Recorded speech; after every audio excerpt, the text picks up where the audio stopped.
আসসালামু আলাইকুম প্রিয় শিক্ষার্থীরা, আরেকটা নতুন ভিডিও নিয়ে তোমাদের সামনে হাজির হলাম। আমি মোহাম্মদ বিল্লাল সরকার। বর্তমানে পড়াশোনা করছি রাজশাহী ইউনিভার্সিটি। তো যাদের স্বপ্ন হচ্ছে রাজশাহী ইউনিভার্সিটি বা গুচ্ছ, তো তাদের জন্য কিন্তু ইংলিশটা খুবই গুরুত্বপূর্ণ। কারণ হচ্ছে যে আমরা জানি ইংলিশের মধ্যে হিউজ নাম্বার রয়েছে। আমাদের গুচ্ছের মধ্যে যদি মানবিকের কথা বলি তাহলে দেখতে পারবো আমরা 35 নাম্বার রয়েছে। তেমনভাবে আমাদের রাজশাহী ইউনিভার্সিটি যদি এ ইউনিটের কথা বলি সেখানেও কিন্তু মোটামুটি 28 নাম্বার রয়েছে। তো রাজশাহী ইউনিভার্সিটি বা জিএসটির যেভাবে কোশ্চেন গুলো আসে সেভাবে তোমাদের প্র্যাকটিস করা কিন্তু খুবই জরুরি। তো আজকে আমরা কথা বলবো রাজশাহী ইউনিভার্সিটি এবং জিএসটির জন্য ইংলিশের একটি টেস্ট তোমাদের দেখাবো, এবং তোমাদের যদি রেসপন্স পাই ইনশাল্লাহ আমরা এভাবে ক্লাস নেওয়ার চেষ্টা করবো। আমরা চাইলে আমাদের ল্যাপটপে নিতে পারতাম, কিন্তু তোমাদের এখানে বোঝানোর জন্য কিন্তু এখানে লেখা। ওকে, হ্যাঁ। তো আমরা এখানে 5টা বিষয় দেখবো। এর আগে তোমাদের অবশ্যই বলবো এগুলো ক্লাস পেতে অবশ্যই চ্যানেলটি সাবস্ক্রাইব করবে, এবং লাইভ ক্লাস পেতে আমাদের যে পেজটা রয়েছে কমেন্ট বক্সে সেই পেজটা তোমরা ফলো করে আসবে। আচ্ছা, দেখো প্রথম কি লিখছি, the police is looking dash the case. তাহলে দেখো, দ্য পুলিশ ইজ লুকিং কি করবে, দেখবে বা তদন্ত করবে, এরকম অর্থে বোঝাবে কি একটি কেসকে, একটা কেস বা একটি মামলা তদন্ত করবে। তো সেখানে দেখতে হবে এগুলো হচ্ছে গ্রুপ ভার্বের একটি নিয়ম, এবং গ্রুপ ভার্বে আমরা জানি যে প্রিপজিশনের মতন হয় না, অর্থাৎ মোটামুটি নিয়ম মানে না। যেটা করতে হয় গ্রুপ ভার্বের জন্য তোমাকে অবশ্যই যে গ্রুপ ভার্ব গুলো রয়েছে সেগুলো মুখস্থ করতে হবে। তাহলে আমরা দেখতে পারতেছি লুকিং আফটার। লুকিং আফটার মানে কি? লুকিং আফটার মানে দেখাশোনা করা। আচ্ছা, তাহলে কি করবে, the police is looking after the case. Police কি মানে কেস বা মামলাটা কি দেখাশোনা করবে, এরকম অর্থে হবে। আমরা সুইটেবল ওয়ার্ড নিব। The police is looking on the case. Looking on মানে দর্শক হওয়া। তাহলে কি এখানে পুলিশ কি এই মামলার ক্ষেত্রে কি দর্শক হবে বা শুধুমাত্র দেখবে, এরকম না। The police is looking up the case.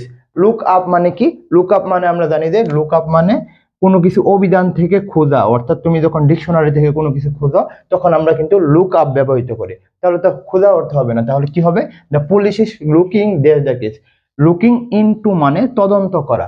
তাহলে কি করবো, the police is looking into the case, অর্থাৎ পুলিশ এই মামলা কি করবে, তদন্ত করবে। তাহলে এখানে সুইটেবল এবং আনসার হচ্ছে ডি নাম্বার। আশা করি তোমরা মিলিয়ে নিয়েছে এবং অধিকাংশ তোমাদের কয়টা হয়েছে তোমরা কিন্তু বলবে।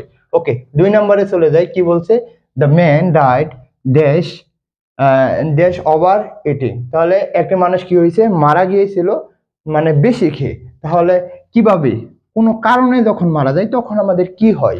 এখানে দেখতে পাচ্ছ আমরা জানি ডাই বাই। ডাই বাই অর্থ কি, ডাই বাই অর্থ কি, ডাই অফ অর্থ কি, ডাই ফ্রম অর্থ কি, এবং ডাই ফর অর্থ কি, এইগুলো বিষয় কিন্তু তোমাকে জানতে হবে।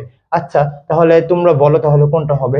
এখানে যদি আমরা দেখি যে ডাই বাই অর্থাৎ কি কারণে মারা যাওয়া, আঘাতপ্রাপ্ত হয়ে যদি মারা যায় তাহলে হচ্ছে ডাই বাই হয়। ওকে, তাহলে আঘাতপ্রাপ্ত হয়ে কিন্তু এখানে মারা গিয়েছে না। ডাই অফ অর্থ কি, ডাই অফ অর্থ রোগে মারা যাওয়া। এখানে খাবার খেয়ে মারা গেছে, তাহলে এটা কি রোগ হয়েছে? রোগ হয়েছে না, তাহলে এটাও কিন্তু হবে না। আচ্ছা, ফ্রম এবং ফোর এর মধ্যে যদি কথা বলি, আর ডাই ফোর মানে আত্মত্যাগ করা। ডাই ফোর মানে কি, আত্মত্যাগ করা। আমি আবারও বলতেছি, এগুলো কিন্তু খুবই ইম্পর্টেন্ট এডমিশন টেস্টের জন্য। যেটা করতে হবে, এগুলোর কিন্তু বাংলা মিনিংটা অবশ্যই জানতে হবে।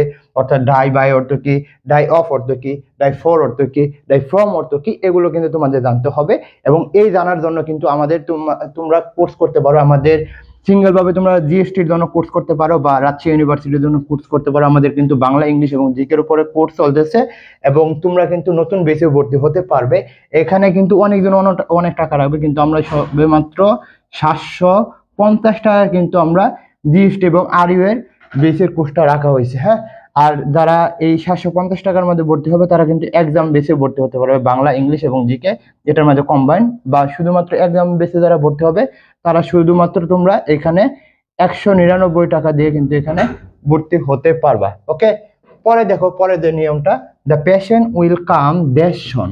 তাহলে এখানে বোঝাইতেছে কি, একজন রোগী কি হয়েছে, তাড়াতাড়ি কি হয়েছে, সুস্থ হয়ে যাবে, এরকম। The patient will come dash soon. তাহলে এখানে কাম এর সাথে কোনটা হলে সুইটেবল হবে যে পেশেন্টটা বা রোগীটা সুস্থ হয়ে যাবে? তাহলে আমরা এখানে বসাবো কি, কাম রাউন্ড। কাম রাউন্ড মানে কি, দ্রুত গতিতে সুস্থ হওয়া। কাম রাউন্ড মানে কি, মানে দ্রুত গতিতে সুস্থ হওয়া। তাহলে এটার উত্তর হবে এইটা।